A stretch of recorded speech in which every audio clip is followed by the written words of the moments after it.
Dr. Siemens is on his way in. Will you click back to the PowerPoint so I can use the clicker? Oh. Because you're on the Teams. It's okay.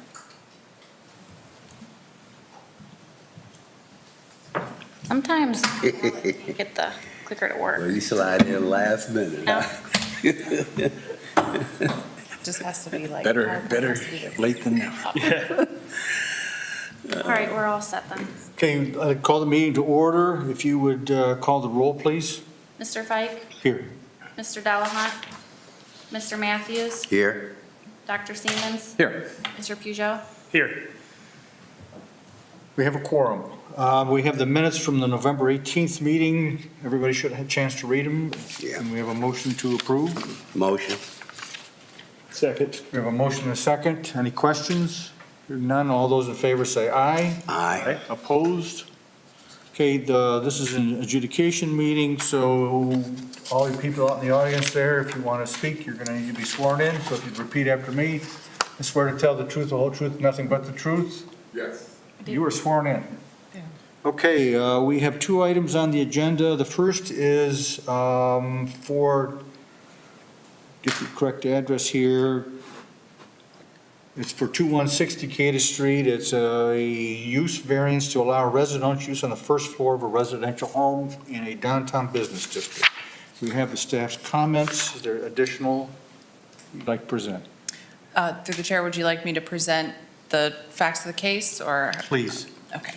So the property, the first on the agenda is 216 Decatur Street. This is a variance to the zoning code section 1133.08A1 to allow residential use on the first floor of a residential home in the downtown business district. So the home is located on the western edge of the downtown business district. It is surrounded by residential character and other single-family homes.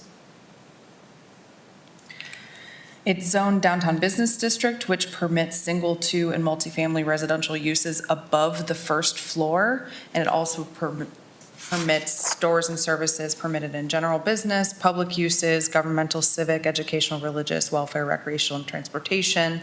The purpose of the downtown business zoning is to give us a lot of flexibility. Just for a little more context, the reason why you would want to limit first floor residential in a business district is because it's not as active of a use as, say, a retail space, because you're trying to conduct commercial activities. However, what makes this case unique is that it is a single-family residential structure, so we feel that it's appropriate to be used for residential. The applicant is also planning to use this as transient rental, which would make it a commercial use. They have to have the allowance to operate as a residential space in order to get their permit for transient occupancy. So their plan is to put 3 units of like an Airbnb transient rental in this property, which would bring customers and foot traffic to our other local businesses in the downtown business district. So that for that purpose, we believe that it's unique in this case, and we would support a variance to allow the residential use on the first floor of this structure. Okay, is there anyone in the audience who wishes to speak in favor of this request? Do you wish to speak against this request? No. Okay. Any questions from the board? I just got one real quick one.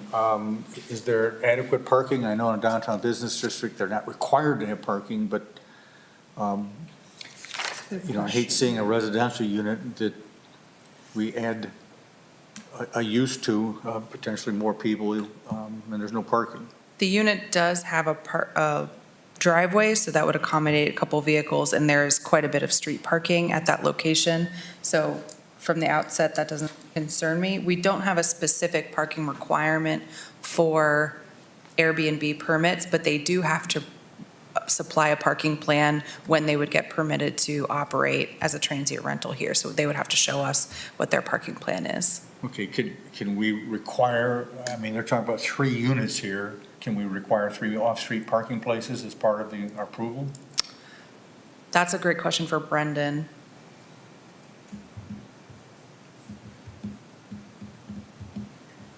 Brendan, could they require 3 off-street parking spaces as part of an approval of a variance? I guess my question is, they don't have control over the off-street parking.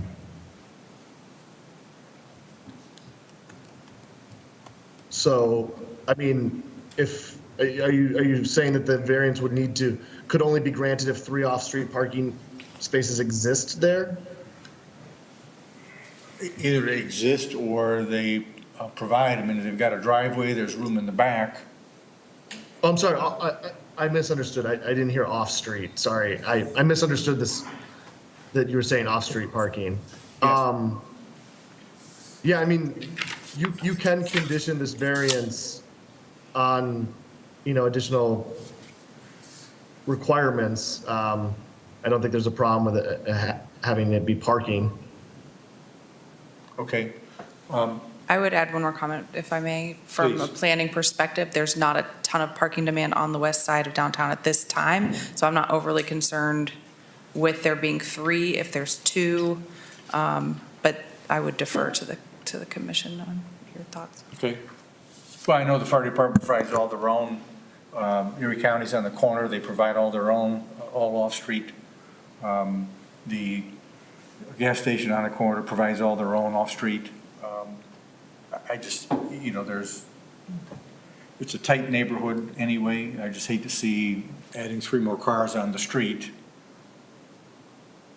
I hear you. So that's just my opinion. Anyway, questions from the board now? Do you know what the other 2 residential type buildings, are they single family or multiple family use, right? Are they residential and are they multiple family? My understanding of the neighboring properties and across the street is that there are residential uses at this time. The lot just south of the building in question, there's a pad, and I think that's parking for the house that's back inside the block a bit. Do you know if that property is owned by, is that part of the property of, I don't have the, I believe that the 216. the owner of 216 owns the parcel just north of this, so the almost identical house that's Okay. like tan colored in this photo. I do not know the ownership of the other surrounding properties. And apologies, Alec was out sick, so couldn't fully brief me, so I'm relying mostly on his staff report for the information. Okay. Are his intentions to have transient rental in the other building too? Do you know? I don't. Okay. Just queries, I'm just curious. Any other questions? Is that the picture with the red small SUV in it? Is that the driveway for the blue house that we're talking about? Or is that the driveway for the tan house next door?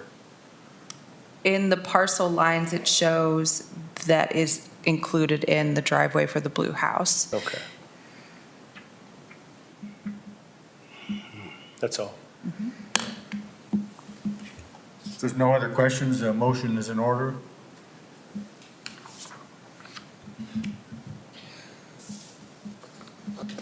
I'll make a motion to approve this variance. I think it's kind of tough to really finger the parking situation. Let's say that I'm not making a motion. Let's just back up everything I said.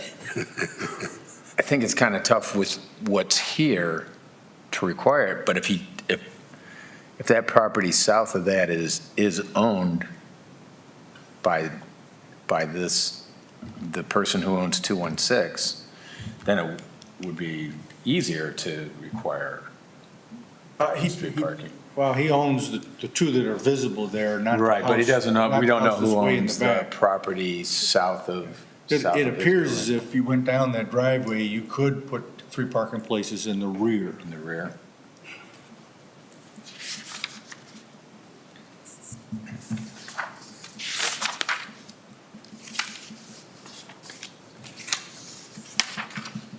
I guess I'd make a motion to allow this variance with a recommendation that parking for 3 vehicles, accommodations for parking for 3 vehicles be made in the rear of that lot. Okay, we have a motion. We need a second. Second. Motion is second. Any questions on the motion? Hearing none, please call the roll. Mr. Fike? Yes. Mr. Matthews? Yes. Dr. Siemens? Yes. Mr. Peugeot? Yes. The variance with our conditions is approved. The second item is 310 West Monroe Street. It's an area variance. Get to the right page here. This area variance is a variance to the zoning code section 1145.16, item C2, to allow construction of a stairway 6 inches into the required 3-foot side yard at 310 West Monroe Street. The property is zoned residential 2-family, and it's surrounded by residential 2-family properties. It's currently a duplex and was reviewed by police and fire and building determined that the best exterior access would be to create the stairway here. There was formerly a stairway in this exact location. The applicant plans to build that back exactly where it was. They were not aware at the time that it would have needed a variance.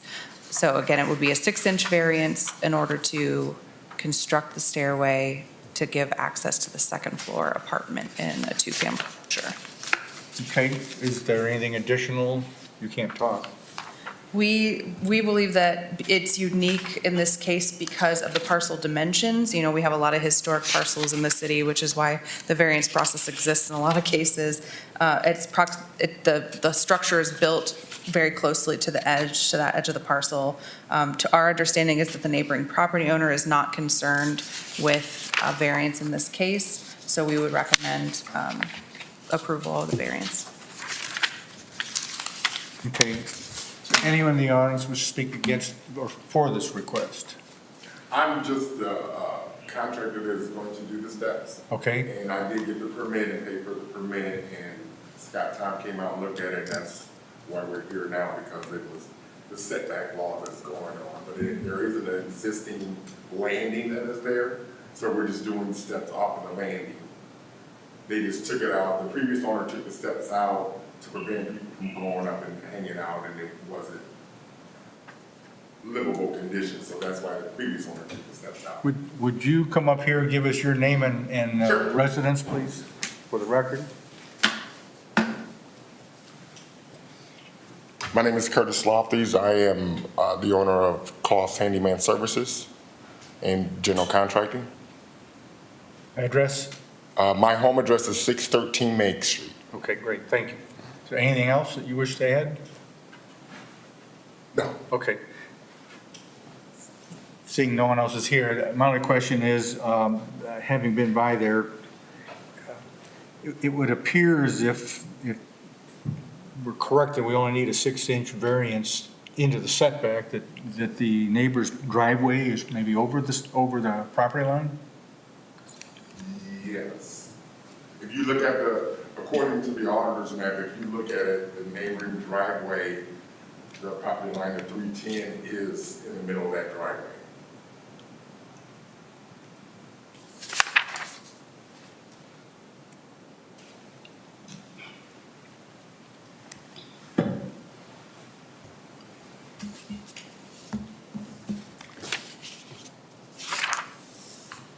Questions from the board? Well, I had a problem with the steps there, but he cleared that up. I didn't see any railing, and a few things need to be done there, so he's working on that. Okay. That was my concern. Mr. Lofties, I think you said it, but just to be clear, the steps are going to come straight down from the landing, correct? Correct. So they're not going to be any wider than the landing, any closer to that driveway? No, sir. Thanks. If there's no other questions, a motion is in order. I'll make a motion to approve this variance. Second. We have a motion to approve the variance. Is there any questions on the motion? No. Seeing none, please call the roll. Mr. Fike? Yes. Mr. Matthews? Yes. Dr. Siemens? Yes. Peugeot? Yes. The variance is approved. Is there any additional business? Not. Okay, and what's January look like?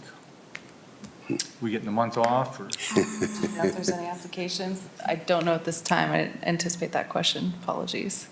I can't recall. There's off the nothing top of on my head. radar, though Alec generally brings them to me after he gets all the, everything in order, and we talk about it about a week later, so Okay. we should know soon. Great. If there's nothing else, a motion to adjourn is in order. So moved. Second. We are adjourned. Thank you. Thank you. Christmas, everybody. Get to Same to you, basketball yeah. practice. Thank you. Have a good one. My little fifth graders. I hope Hey, to. how's things going, man? Haven't seen you in a while. We moved. Got, Oh, where you moved to? Runs a water You made a little department. money, you moved, yeah. He's my I'm an employee. I sold the practice. I sold